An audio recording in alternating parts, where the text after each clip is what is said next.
Now, as a bonus, and since my dinner, which I'm going to enjoy peacefully with no fucking vampire show or horror show playing, since a lot of people in my generation are, whatever reason, into that shit, is in the oven. It's Thanksgiving Day for those who can actually think past Halloween. I mentioned in my last video about 94.7. Of course, hardly anybody's going to care or want to care, etc. So I mention this a lot because my excellent memory, which I wish I never had, and who I was when 94.7 was an active rock station. All you need to know is, in Chicago, the land of the cultured, at least for the most part, depending on where you're at, and so forth, you cannot believe the number of people, especially at the white cultured school that I was at, that hates minorities, hates Lele and God knows what, and it's true.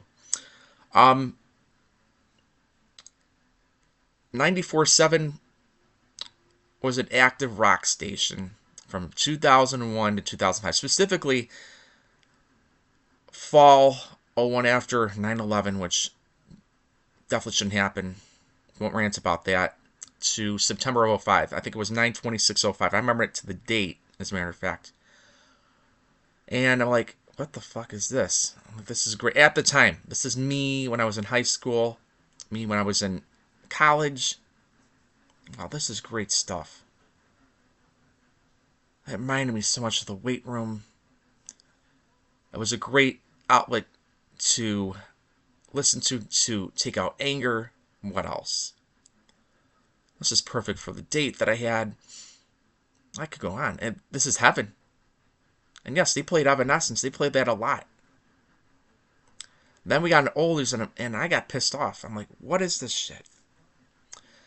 And looking back in a retrospective, and for the last 8 years, I'm like, wow, I'm glad the so-called zone turned into oldies. And then we had in 2012, when I was still like this, the old 1530, which I secretly liked, and had a lot of nostalgic stuff, which I could also listen to all day, because it's a beauty of being alternative. They decided to try a thing called Q101. I have to check on my turkey and shit, and it's doing pretty well. Have it ready for about 5, maybe 6 o'clock, and then spend my evening with my Hot Wheels, doing puzzles, anything but artwork, and that's another thing I'll talk about in another video. Where was I? Oh yeah, bashing Q101. So Q101 and 94.7, and I read a post on a site called Radio Discussions, and Radio Discussions, there are a number of posts that are still up from fall of '05, right around the time the Sox won the World Series, which was great. Too bad that hasn't happened lately. And Q101 was welcoming all listeners to the zone, and Q101 was incredibly hard, no question about it. I remember it pretty well. Maybe even rocking harder than the zone, all the way through, I don't know, maybe 2013 or 14, something like that. And that's right about the time that I had a fallout with my father, and I had but no choice but to live with my mentally ill brother, or borderline mentally ill, and my mom. I just had no choice, and it sucked. And because of that, that's how I snapped on my alternative phase. All the fun was over. I didn't have a choice. Moved to Ohio, and ever since then, this is the person that you're hearing right now is the person that I've been the last 10 or so years. And with some persuasion. People that I ran into are not like the people here. So it answers quite a few questions you might have about me. As for Q1, I've not even bothered to listen to it or check it out in the last several years. Not even after I came back from Ohio. A lot of things have changed, not for the better. I could care less. I've heard it's not, whether my current personality or my old one, definitely something I wouldn't waste my time with. But 94.7 came oldies. They stayed oldies through, I'd like to say, about 2013 or so. This is when we start definitely adding more 80s to the mix. And then during the time that I was in Ohio, maybe just shortly after, then we added 90s. And what really sucks about that is 90s pop music, or 90s music in general, which they added, I should say, is not that great. They combine watered down and then just mismatched shit that I'm not going to rant about. That's definitely for another video another day. And from what I've read, I haven't bothered to listen, and I shouldn't, and I won't. They're added alternative tracks. I heard that they added Nirvana, which is painfully overrated. I'm not going to go there. They also did a WCBS in New York. I've heard about them. Read about them through Opie and Anthony, which was a show that I used to laugh hysterically at before I went to Ohio. And discovered them when they were oldies, and they were great. You know, it sucks what happened to WCBS. So, to sum it up, 94.7 jumped the shark about, I don't know, maybe 8 to 10 years ago when I was out of state. Q101 has sucked.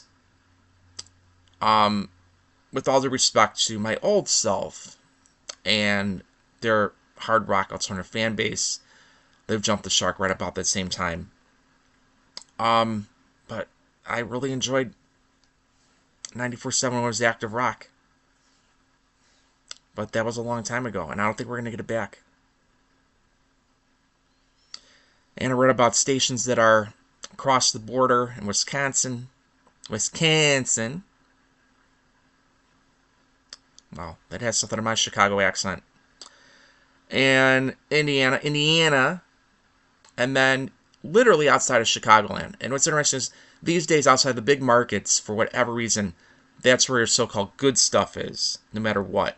You know, the smaller stations in the smaller markets and towns. So you hop on 57, you hop on 80, you hop on 55, and it's just a night and day difference. And I live in DuPage County, and it's horrible. It's not all that bad when it comes to certain things. The Rita market's interesting because in the background, I had on as a part-time DXer now, not full, since the George Soros fix of 2024 to make it harder on people like me to enjoy their peaceful listening, nighttime radio.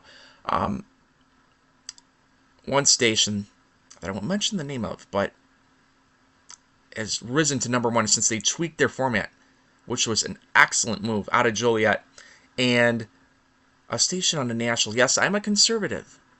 Independent, by the way. Independent conservative. I'm not going to vote around.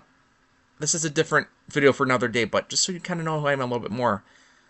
Independent. And we do exist. So a little bit more about me. I'm definitely passionate, you can tell, about local and live. And you'd be surprised to know there are a number of us young people that are passionate about local and live. There's nothing wrong with that. It's called supporting your community. And I don't like DuPage, but I shop local, buy local. Even I don't care if it's from Walmart, I don't care if it's from Jewel. You know, you got to support your community because my communities fall apart, whether through gentrification, which is something I painfully hate, or through ghettoification, the opposite of where my family came from many moons ago. You got to support local. Because if you don't, you lose it. We've lost way too much over the last 10, 15 or so years. All right, that's my video for now. A bonus. If I have a third one, I'll post it. And believe it or not, this is an interesting video because this is one video that's not typical of me and my nicer tone. From what I remember, like I said, I have a great memory. We started out negative. We ended positive. Ended with something more calming and something that I think many of you will definitely agree with. So that's another 10 minutes of your life. Hopefully I didn't waste it. If I did, I don't care. Learn something from my channel. I'm a troll channel, but I have a troll channel that argues with facts. All right, so if you like what you see, subscribe. Enjoy your Thanksgiving. We got the holiday season to go. It's going to be very interesting to see what happens. And yes, I am thinking about moving. And we're working on it. I'm working out with my aunt. Every single day, we're talking about moving. Hopefully, the new year will bring that. 2025 turned out to be a disappointment. I had a lot of high hopes for this year. Fortunately, it's another carbon copy, another rubber stamp of the last 8 of them. So 26 is definitely going to be the year. I'm sure of it. All right, bye.